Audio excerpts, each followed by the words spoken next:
What's up, everyone? Welcome to another episode of the Plant Movement Podcast. Before we start this episode, I just want to take a second to thank everybody that has listened to the podcast and also watched it on YouTube. It means so much. We are putting a lot of effort and love, knowledge. We are taking our time to make sure this stuff is right. Eddie with on the production side. Thank you, Eddie.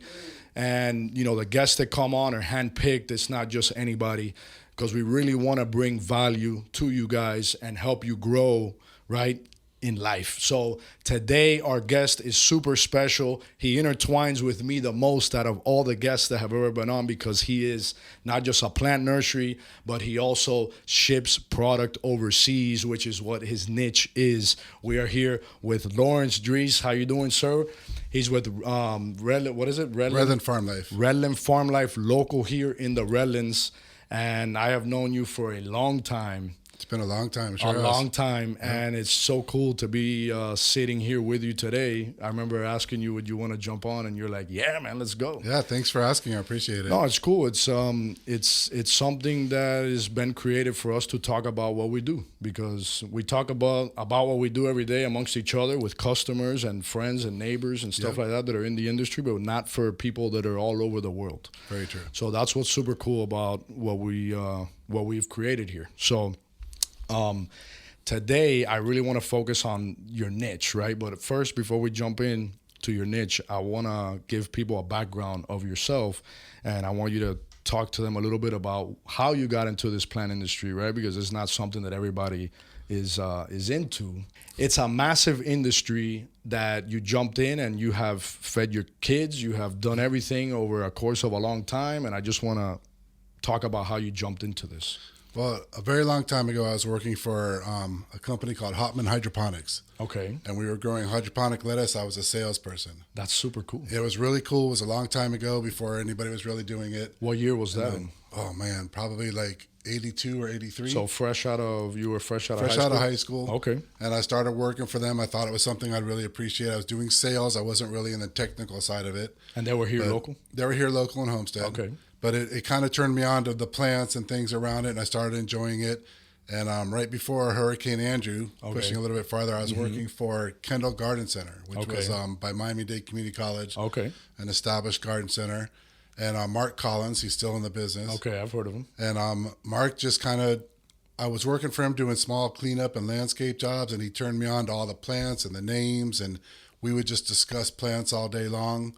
So you were doing landscaping with him? Yeah, just small landscapes, in townhouses and cleanups. And his mom ran the nursery and the garden center. I learned how to split plants and propagate and do all the grunt work. Super cool. Yeah, but that's fun. It's fun. Yeah, it was good. It was good at the time. I was a much younger man, so it wasn't a problem. Yeah, it paid the bills, right? Yeah, it paid the bills. Mm-hmm. And Hurricane Andrew hit. And we started doing cleanup work with them. And I ended up opening my own company. And I had a partner. You don't remember the year? Right when Andrew hit. Okay. Right so when in the early 90s. In the early 90s, we started doing cleanup, and we started, we did pretty well. We started doing lawn service, and there wasn't much landscaping going on, but we developed a company. Okay. And my partner and I ended up splitting the company up. We were going in different paths. I was married, and my daughter was coming, and I realized at that point that I had a lot of cash in my pocket, but I needed to take it to another level. Okay. So I went to Miami-Dade. Okay. And did 2 years of Miami-Dade plant identification and design. Oh, wow. And came out of it working for Valley Crest. Okay. And that was a really unique experience. I had a lawn service and done landscaping, but that was a corporate environment. Okay. So my wife, who's very corporate, talked me through it. How to act. How to act, and that you have to go to happy hour. Yeah. You can't be tired. That's you got to mingle. Yeah. Yeah, you have to mingle. So that was a great experience. And then I just realized that I wasn't going to make the money I was looking to, so I transferred I got a new job at Tropics North. Okay. And Tropics North is where I was introduced to doing things in the islands in Nassau, and they were working on Paradise Island. And I was doing the buying. I wasn't actually doing the shipping at that point. Okay. But it was a great experience, and I enjoyed it. And then Charles ended up selling to Valley Crest. Okay. And they laid me off because they had most of their buying was done out of North Florida. Okay.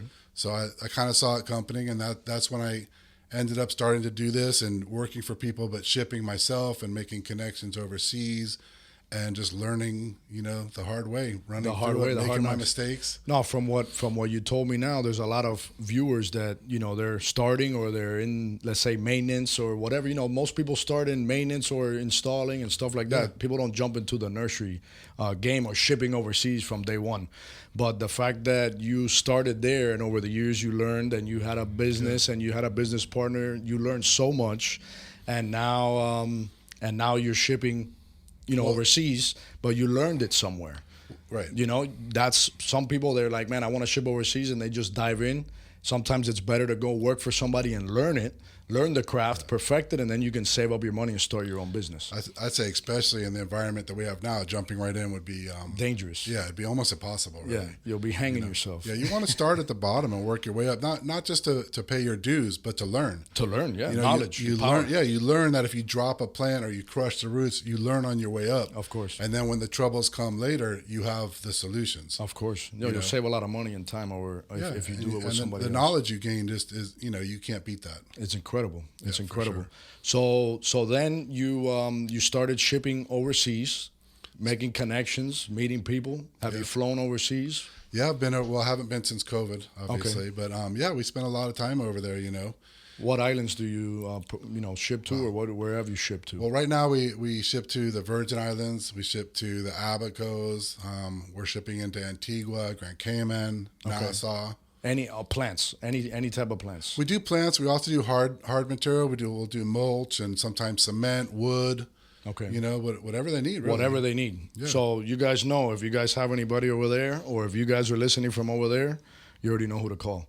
But we'll get to that.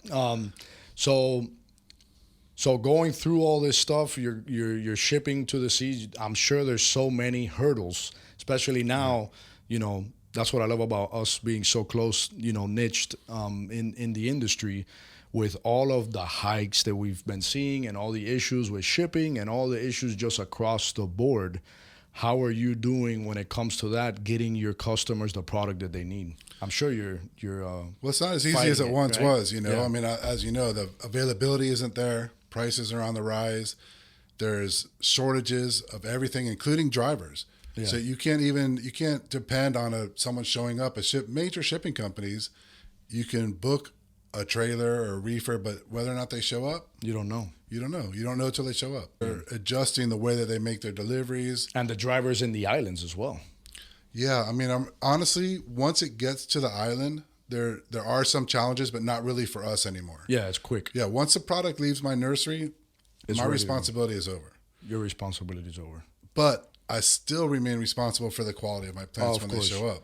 Tell us the process.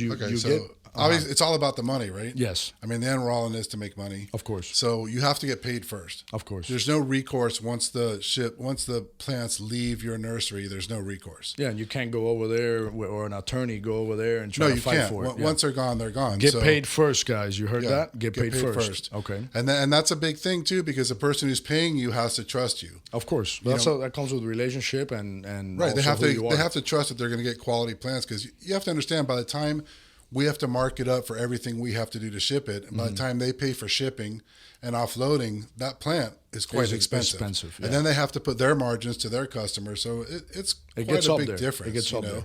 So they're expecting a certain amount of plants to fail. We're stacking 3 to 1 gallon plants. We could put 10,000 in a 40-foot reefer. Yeah. So you're doing 15 high?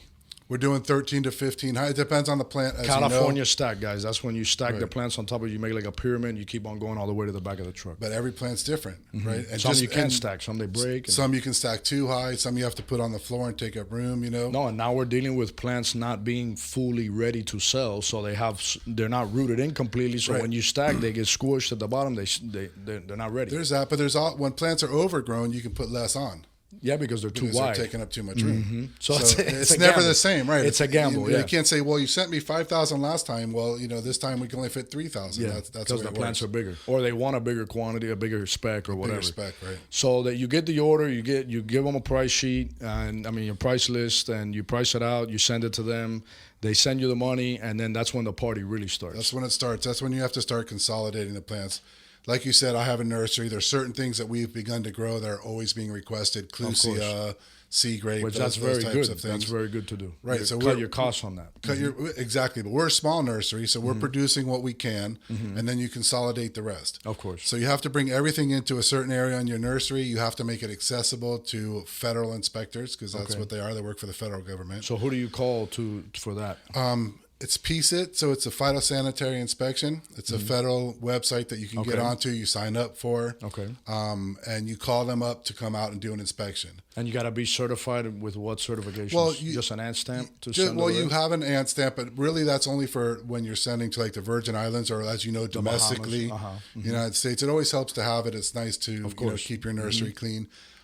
That's really it. We're a certified nursery, a certified grower, of course. So it's not, you don't have to sign up and do a million things. Not like you're shipping to Texas or shipping to California, where it's a lot. No, unless you're shipping to Grand Cayman. In Grand Cayman, you have to be on a list of certified growers that can sell to Grand Cayman. Other than that, you haven't run into any other restrictions. Okay, and there's certain, you got to know that there's certain plants that can't go over there as well. Right. There's a list of invasive species.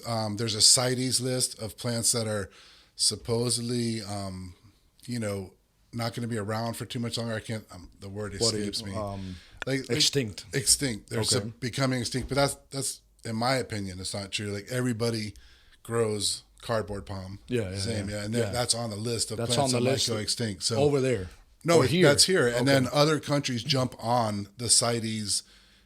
They join it. I'm not exactly sure how it works. They join it, and then they're part of that rule. Okay. So certain things you can't ship without a CITES certification, which is next to impossible to get. I only think one nursery has it now in Homestead. That's it. Okay. So you get the you consolidate the product. You call them, let them know that this is going on. Right. At that point, you have a shipping company already scheduled to drop something off for you, or you still got to go through the process of getting all the stamps and everything to be able to ship. Well, so your customer chooses the shipping company. Okay. And I set all that up. Some people prefer to do it. Yeah, they pay the shipping mostly because it's less expensive for the people on the islands than if we were to set that up here. And then we would have to make some money on it, obviously, because of the time and energy. Of course.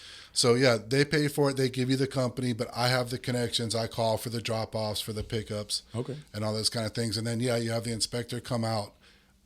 My goal is always to get plants on the trailer last minute.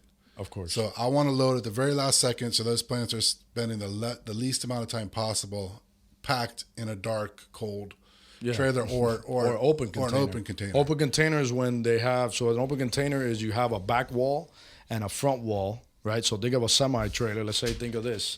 So you have a wall here and a wall here, and it's completely bare. But in order to stack, you have to build wooden walls on the sides for every container, right? And then you go stacking, and then it's open up top. Then you put a tarp over the top. Then you put a tarp. And then it's susceptible to salt spray, sun, depending on where it gets stacked. Because like you said, these are going on big mega ships, and they're trekking across the ocean. There's hurricanes and storms. And they're stacked. Sometimes your plants aren't on the top. You would think it would be on the top, but sometimes you have containers on top of your container. So you can't load anything that's above the walls or that sticks out of the sides. Which I would think you would want them to be covered by other containers. That way, there's less chance of water hitting them. And I think salt spray pretty much gets in everywhere, though. You know what I mean? So that's where you're talking about that some product shows up. They're expecting some type of loss. Either from shifts when you're shipping, things can shift and move, and heavier product can fall on top of more fragile products. Yeah. Even in the driving, it can happen. Yeah, or just being stacked. It's something that it's out of your control. There's nothing you can do. There's so many things that are out of your control. There could be a storm on the water, and it could take the ship 3 days longer to get where it's going. So now it's sitting there for 3 days longer. Sitting in the ag department on their side of it, on the island side of it, could just anything. They could be slow. They could be packed. It could take days for them to get to it. There's always a contingency. Is there a weight capacity for that container? There's definitely a weight capacity. We rarely hit that. What is it, 50? It's like, we hit 50, like 9,000, 10,000 pounds, That's it. Yeah. Because I know you're supposed to drench them for any bugs, ants, any caterpillars, anything like that. So you call for an inspection, and right before the inspector gets there, you're going to treat them with an insecticide. A couple days before. A day or two before. You got to have all the product that's going to go on that one container staged on the floor, already drenched and sprayed with any with type aisles for the inspector to walk through. And they come in, they take off the pots, they check, make sure there's no ants, no bugs. They take a look through on the leaves. Also, weeds are considered invasive. Okay. So anything like that, the plant is clean. Muley bug, all that stuff. Anything. Yeah, they're looking on the leaves. You can't have anything. Well, anything that is detrimental. Yeah, anything bad. Okay, so but I know ants are. Yeah, ants for sure. That's a big one. And you know, everything that you're treating the plants with a couple of days before, it basically takes care of anything that you kills need. everything. Right, and then so that they come and make sure. They don't like it to be freshly drenched because they don't want to get the chemical. Yeah, because they're doing it all day, every day. It's a reasonable. You know, no, they can get cancer. And you never know what's going to happen. Mm-hmm. So you do that. You get your phyto inspection, and then you're ready to load. And then you have some plants you put paper sleeves. Some plants you put nets on them. Some plants you don't do anything. Yeah, depending if it's a fragile plant, something interior. That's where our knowledge comes in. That's where our knowledge. Well, our knowledge comes in throughout the whole process. But but we know you can't stack certain plants too high. Top. Mm-hmm. You know, we know that paper doesn't go; it rots out certain things. You know, like that. Yes. So that's what gives us that edge. You know what I mean? No. And you've been doing it for how long now? Man, but probably like 25 years already. Shipping to the islands. So you have the knowledge. You're second to none. I've seen everything that could happen. You know. Yeah. So I'm sure you have some crazy stories. We had a trailer that somehow the temperature got reset. We ship at 74 degrees, 72 degrees. This is an enclosed trailer, guys, with a reefer. So it has an air conditioning, basically, air conditioning unit on the front. And they sell food in those same containers. So those containers will go to zero. Oh, they'll freeze. Yeah, right. Negative. So we set a temperature at 72 degrees, and somehow when it got to the client, it was set at 7.2 degrees. Oh my gosh, black. Everything ice. Everything was frozen. And we had bottle palms. We had big plants in this particular trailer. It was a high dollar trailer. Everything was frozen like an ice cube. What happens at that point? Well, they have insurance. You know, you can put insurance on it? The shipping company, the you can request consignee has insurance on these trailers. So, but of course, the shipping company was arguing that was my fault. They're always going to argue it. Right. Yeah. But what we do is we take pictures of everything.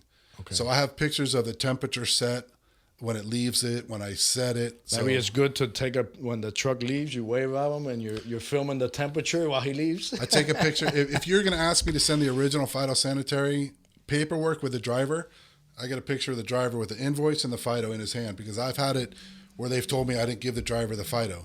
Okay, so you take pictures. And you also, like me here, whenever I ship anything out of state, I always, or if I use a third-party trucking or the customer use a third-party trucking, I always do a bill of lading, and I put the tag number from the semi, which is on the front bumper. I'll put the tag of the trailer that's on the back, and I'll also put the DOT number of the carrier and the carrier's name. Well, we don't do that because the trailer, the container gets lifted off of the trailer. Okay, so we do take pictures of the trailer number. Okay. There's a seal that goes on the back of the trailer. It's like a little lock. It's just like a little plastic tab that goes on the back with some numbers on it. Okay. You can break it open and steal what you want, but if you did, we'll know. You'll know that it's been broken. In it. So that's something to think about, guys. And then I get a picture of the temperature. Okay. So, and then all that gets sent to everybody involved before it leaves my yard. So there's no question. Yeah, so you don't have any problems. And the guy that ordered the product as well, he gets that text as well with all that information. Everybody gets it. What I prefer to send the phyto in a FedEx. Okay. But like when the hurricanes hit in the Abacos and Nassau, they don't really have FedEx set up anymore. So we're forced to send it with the driver again. Okay. You know, but like I said, I'm taking the pictures because that time they told me I didn't send it. It came 2 weeks later on another ship. Now the consequence is that the ag department won't release the plants without the original phyto. A copy won't do, scans won't do. They want that paper in their hand. So you got to FedEx it. Well, we were FedExing it. I do FedEx it whenever possible. And you can't put it in the container? No, because they need that information at the port. Oh, okay. And they need it when it arrives before they open the container. They have to show the ag department and see what it is. Yeah. That's crazy. So the container that froze, we never finished that story. So how did that happen? So they tried to blame you. They tried to blame me. I had all the pictures and everything, and they tried for a little while, and then it kind of went away. So I'm assuming that my customer got paid. Yeah. No news is good news, right? No news. I wasn't going to push it. No, you don't call and ask, right? No, that's for sure. Because then it might end up being your problem. Yeah. It's super cool. Like I love that. Like it's so crazy that from plants grown here in South Florida or anywhere in Florida, because I'm sure you buy product all over the place, you can ship them in containers and ship them overseas and make contacts with people. And I'm sure you have clients that have been, with you for years. For a year. Yeah, you get loyalty. Once they know what they're going to have, once you do the first one, second one, and you come through every time and everything's good, you're the man. They don't call around anymore. Well, I probably go a little farther than there's a few other people here in Homestead that do it. They're all great people. They're awesome. Good product. Yeah, everybody. But I pretty much tag and look at everything I send. Okay. Unless I'm dealing with someone like you. Yes. Or other people. I have a couple other vendors that I know like you that aren't going to send anything that isn't top quality. We put our buyers on everything. And I'm dealing with people that have a lot of money. Yeah, big money. They have big money on that side, and they are used to getting everything quality. Yeah. So, you gotta do it. And Lawrence does. He goes out. I see him all the time, driving around, checking out product, looking at product. I've seen him at nurseries. He's contacted us to help him with stuff that he can't take on. It's just too much to get it done in a timely fashion. Yep. And I thank you for that. And others that do the same thing that we do out here.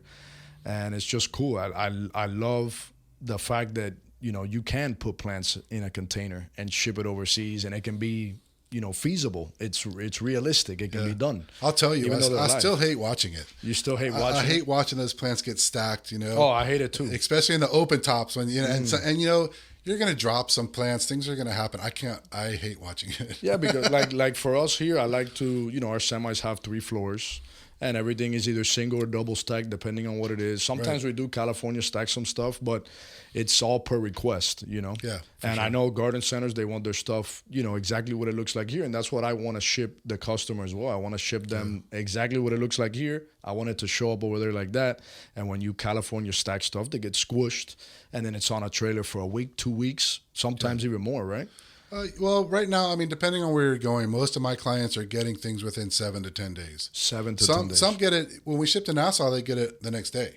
Yeah, you can Bahamas is right here. Yeah, the Bahamas is right there. Yeah. But then we're sending to Abaco, and we're actually sending to one of the out islands. Okay. So it goes into Marsh Harbor. And then from there, it has to get transferred and sent to another island. So everything's timed. Wow. And then by the time they can get it offloaded, underwater. But that's just protocol on how that island gets their product. Every island has a different situation. You ship to like Jamaica and places like that Jamaica as well? doesn't. There's a lot. Okay, so there's a lot of islands that won't accept our soil or you got to know plants. about all this. This comes back with the knowledge. Puerto Rico, Jamaica, we can't really send to them. Okay. And then like we were talked about earlier, Grand Cayman has to have a 30-day quarantine period and 3 phytosanitary inspections on your property. And then you have to load within 7 days of the last inspection. Okay, so you have to get all the product for the whole order, right? So if you're loading 5 containers back to back to back each and every day, you got to have all the product for the 5 containers, which is a lot of product. And every inspection is a different treatment to the plants, fungicides, insecticides. Each inspection is different. Yeah. And I have to have a list of chemicals. Grand Cayman is very specific with all of that. So, guys, if you are in the islands and you call Joe Schmo Nursery, right, it ain't going to happen, right? You need to call somebody that knows what they're doing. And anyone like that, I don't want to talk bad about anyone. Maybe someone can pull it off, but they're definitely not going to be able to afford to pull it off and back their plants. No, and it comes. You got to have the knowledge. Like I would have never known that our soil that we use here cannot go over there. Right. Little things like that. That's stuff that you learn. I'm sure you learned the hard way, maybe, or working. No, but that comes with working at these other places that you jumped into the shipping and research industry. and due diligence. But I'm sure you jumped where you worked. Prior to where you learned all this stuff over the years. You didn't just jump in and be the first guy to do it. There was other guys there that said, "Hey, you can't ship that." They set the precedent, and you learn from that, and that's what's good about maybe if you want to jump into that, or something, anything in life. Sometimes it's good to go work for somebody so you can learn and gain knowledge. Yeah. Because you show up to a party, and you don't know what's going on. It's not going to be pleasant for you. Basically, that's what it is. Yeah. Well, and I want to give credit to the inspectors too because they are happy to help you. Yeah. They'll give you information. I have their cell phone numbers. They're not the enemy in any way. They're there. They want things to go out right. No, and they not just that they make money. It's little money what they make. To pass a phyto. How much is a phyto? Well, it could be different. It depends because they charge you per mileage and time and different things. So it just depends. Anywhere from probably $50, $60 up to $100, $120. But it's little money for for for them, like not obviously them, but the program, right? What is it called? The PSIT program. The PSIT program. Yeah. So it's not like they're making a lot of money, and I know a lot of people, like, let's say the inspectors show up here, and I know my nursery's clean, but there's always that thing. It's like, oh Lord, I hope this guy doesn't come and knock on the door. Well, you have a lot of property. Everything can't be perfect all the time. I know. But we we do, like, what we do for that is we all our soil has Tall Star in it, which is a granular herbicide. It's mixed in the soil. That way we don't have any type of bugs creating houses inside the soil. And we go around the nursery with Tall Star. We spray weekly, stuff like that. Any ant piles, we make sure we see a little one starting to form, we put Tall Star around to get rid of it. Yeah. And just try to be as clean as possible. That way we don't have any issues when the inspector comes, and we really don't. The inspectors love coming. They always say, your nursery's so clean. Yeah, we use a pre-emergent as well for the weeds when we're doing potting. Yes. So, yeah. There's a lot that goes into it, but obviously with time you became a professional in your niche. And what I love about that is that you stuck to one niche for how many years? 25 years. 25 years. You stuck to that one niche, and you have grown in that one niche to the point where you have put your children through private school. Like they're going to, they got good grades. They're going to good universities. Yep, I know you've had to, let's say, not done everything you wanted to do, right? Because you've given it to your children. Well, you have kids. I have kids. I know how it is. We sacrifice a lot of sacrifice. Yeah, a lot of sacrifice, and every kid is every kid's different. My daughter went to Killian like I did. Okay. And she did really well, and we put my son in Columbus. It was just a better environment for him. Of course. And he exceeded. He did really well. And, they're both in college. I'm really good proud. Colleges, too. Yeah, my daughter graduated FSU cum laude. All right. And she's in dental school in Louisville. All right. So she's going to be a dentist. And my son goes to the University of Alabama. I know. I'm sorry. No, but whatever. But he's there, He's there. He's doing great. He's studying kinesiology. What is that? That's physical therapy, but it's beyond just regular physical therapy. Okay. It's deeper. So, yeah, you can do artificial limbs and many other things that I don't even know. But, that's cool. Yeah, it's awesome. And we've sacrificed, my wife and I both. We live in Miami. It's an expensive town. Mm-hmm. We both work hard. We make decent money. And, we've sacrificed, But I'm saying it's well worth it. From being in your niche for so long, that's the way you really have to do it, because there's people that they jump into something, it doesn't work, right? They're 6 months in and they expect to become millionaires. That's not how life works. And you have to stick with it. And if you stick in the one niche long enough, or, throughout your career, and you make a career out of it, you get the fame, you get the knowledge in it. The longer you're in that industry, the longer you're in that niche, you learn more, you create more and you grow. Bonds with people, you grow. Mm-hmm. I've never run a nursery before. I've been running Redland Farm Life now for 7 years. Mm-hmm. And coming into it, I'm like, okay, I've been in this business forever. I've bought plants, I've buried plants, I've done everything. But it's a whole new thing to learn. And that, for me, keeps it exciting, And the story behind that is Redland Farm Life started off as what did it start? The nursery or the event? Well, my cousin the party place? Is an investor, and he buys real estate, and he wanted to get into the nursery business, but he also wanted to get into the parties. Okay. So it was actually bought with both in mind. Okay. And it was a junkyard when we bought it. And he gets agriculture. He's smart, man. And it's agriculture, and it's people love it.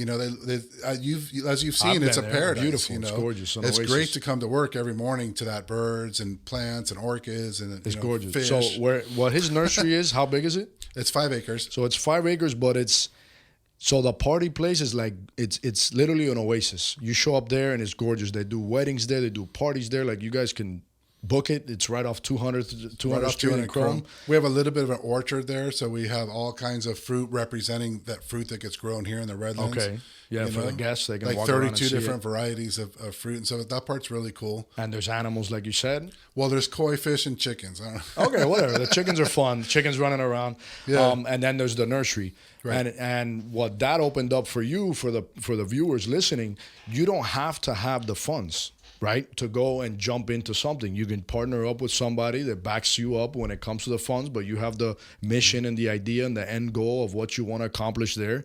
And look, now you're being able to not just help him out with investing and making money, right? And then whoever's involved with the party planning and the party side. And then you have the nursery now that you're growing product for your clients. You have your yard where you can stage the product for the 30 days to be able to ship it overseas. And it works. And my maintenance knowledge comes in because we're constantly cleaning up the plants, spraying and flowers everything. And You're learning. It's like Disney. It's like Disney. But it's cool, though. There's so much to learn every single day in this industry. I've learned so much today. I don't know, man. I just love it. You got to be a sponge. And look at you. At your age, you're still learning every single day. You learn something new. I'm young. Yeah, you're young. You're a young guy. Let me ask you a question. At my age. Going to the college that you went to, the schooling you went to, you to feel like that helped you out in a way that has brought you into this industry, or is tied in a way that you've learned stuff that stuck with you? For sure, because there's a lot of viewers that they're in college now and they feel probably like, what am I doing here? When I went to college, I asked the professor. We were learning design, and we were learning CAD, which I guess is probably old by now. Maybe. But we were figuring it out, and I asked her. I said, "Well, what She told me, "You know what you're doing, Lawrence. You already have the tenets of design. You understand it. You just didn't know there were rules that you were following because you saw it with your eye." Okay. I said, and I asked her, "Why am I here?" Her answer was simple: because you're going to be educated. You're going to be educated, and the other people aren't. And that's a little bit of a bougie answer, of course, but it ends up being true. Yeah. Because it opened doors for me, and I realized that this business wasn't going to the small nurseries in horse country and filling up your pickup truck and planting 10 plants and of course making your $100 and being happy about it, right? You want something more. My daughter was born, and I had cash in my pocket. I was doing good. But I realized there had to be that more, and that education is what's going to bring you to that level. In today's world, you have to have a college degree. Yeah.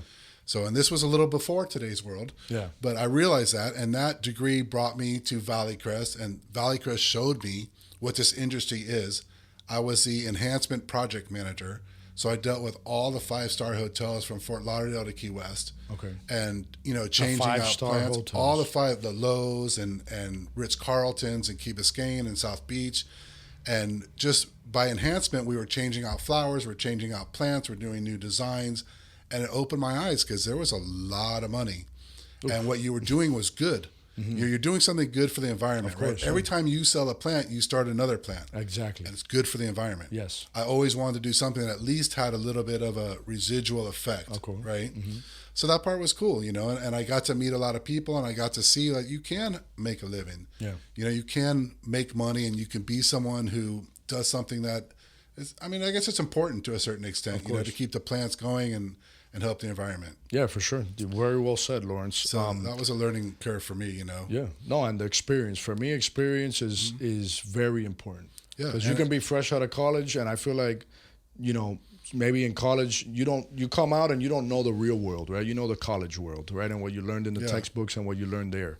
In the reality of the real world, it's a little bit different. So you got to adjust, right? Well, I'll tell you, if anyone is looking to get into the industry and wants to go to school, I don't know how it is now, but I went to Miami-Dade. It was community college at the time. It's a regular college now. No, they have a lot of programs everywhere. Well, they had a separate section for agriculture. Yeah. And they actually have a nursery there. Okay. And just like South Dade, I think, has South Dade Senior High School. Yeah. Oh, yeah, they do. They have the farms and stuff, vegetables. So, Miami-Dade was more towards ornamental. Okay, which is plants, which is what we do, guys. So we didn't just learn about irrigation. We went out and we were free labor for them. Okay. And we built an irrigation system for them, right? And we were changing out plants and propagating. So that's a lot of learning. That's like really good. So if that program's still there, that's a great program because you need hands-on. Yeah, you need hands-on. I've always said that. I've always talked about landscape architects and how they come in, they go through school. Yeah. They go through school. They this get a is job. something that we deal with here, looking for product for our customers. Right, because they go through school, they get a job, they're an architect, they start doing their thing. Their designs. But they have no real-world experience. Yeah. They don't know that you don't need 500 plants in a small area that would be better to do less, or which plant. They just don't have that experience. I've always thought they should do an internship. Yeah. And come and work for a landscape company for a year. Get your hands dirty. Figure it out. For us, though, what we deal with mostly when it comes to that, we'll get the list of stuff, and the specs are just the specs don't exist. So specs is the height of a plant. So I've seen Liriopes, which is a plant that normally in a 3-gallon you sell them at 14 inches, and they'll be calling for 3 feet, and they don't even grow 3 feet. Right. The biggest I've seen them is maybe 1.5 feet, and that's on a 10-year-old bed somewhere under an oak tree. So and a lot of them aren't a lot of them aren't based here in Florida either. So they're looking through a book, looking for natives, or looking for what matches and what needs water and what doesn't. So if you're an architect, a landscape architect, and you want to become someone, very well known with a great reputation, jumping into the industry, getting involved in something like the landscape world or anything like that is going to teach you so much of what's realistic in the area that you want to work in, which will better you and make you more powerful and make you just a spot on, architect. Yeah, you know what you're talking about. You know what you're talking about. You know what's real, you know what's not. Yeah. And that's a huge advantage over everyone else if you guys can figure out how to do that. It's important to know, knowing botanical names. Yes, is important. Very important. Because every nursery has a different common name. Yes. And it's frustrating when you call up people and you ask for something they don't know botanical names. No, and in the islands, they might call it something else. 100%. They call it something else, and here we call it something else. So then you're looking for that name, and you're not going to find it. Yeah. So that's why the botanical names were created. That's the scientific name that anywhere in the world, that's the name of the plant. Particular plant. Of that species, of that color, of that everything. Right. No mistakes. No mistakes, and that's something that you do learn at college, right? You learn the botanical names. Yeah. Yeah, you learn them. Yeah, you do. There's so much opportunity, guys, and this is just another.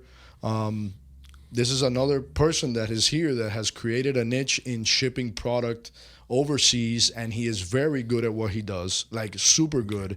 If you guys are looking for someone to get product to the islands for you, if you are looking for someone that you have a customer that reached out to you, he can do the order for you. You can put a markup on it and you can get it done. Like, for real, this is legit. This is real. You can call Lawrence. He can get everything and do the whole thing. You can put 10% on it. It's $100,000 order. You made 10 G's, and all you did was connect the customer to Lawrence. And that's real, guys. That happens every single day. And that's just what it is. I love this episode. Very informational. You brought the fire to the table. Thank you. You were so knowledgeable in what you do, and I wanted to bring you on because I knew that you have the knowledge, and I feel comfortable letting people know that if you need his services, he's going to come through 100%. You can call this guy at 1 a.m, he'll answer his phone. That's who Lawrence is, right? He'll take his shirt off his back for you, and that's just the guy he is. I've known him for a long time. Thank you. And it's a blessing and an honor to have you here, and thank you for stepping up to the mic. Appreciate it. Thank you. Thank you for stepping up to the mic. For the people that want to contact you, what is the best way to contact you? What are all the ways we can contact you? Email is probably the best. It's the letter L at redlandfarmlife.com. My phone number is 305-906-2293. You could text that number as well. You can text the number as well. Okay. Do they use WhatsApp over there in the islands? Yeah, WhatsApp. I'm on WhatsApp. You just look up, believe it's Lawrence Dreese on WhatsApp. Lawrence Dreese, or the same phone number? Same phone number. Same phone number. We're going to put everything in the description, guys, so make it easier for you. Yeah. You guys don't have any social media for what you do, correct? We do have a site. It's Redland Farm Life? Redland Farm Life. It's a little heavy right now towards the venue side of it. Yes. We're going to be ramping it up a little bit on the nursery side of it as soon as we update it. But you don't need to go anywhere, guys. All you got to do is call him, and he'll take care of it. Yeah, and you get an idea. You can look at the property, see how pretty it is. It's really nice. It's pretty. I love it. Yeah. Thank you so much, Lawrence. Thank you. God bless you, man. You, your family, your team. Same to you. Thank you for having me. And I'm just happy you came. All right.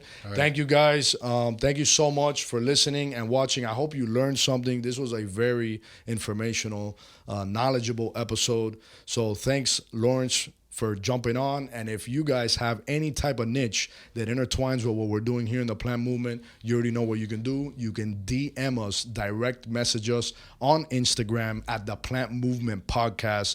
Reach out to us, let us know what you do to see if we can get you on here to share your story and what you do with the world, right? Because it's super exciting. I love it. All right, guys, God bless all of you. All right, stay safe and tune into the next one because you already know it's going to be fire. Love you guys.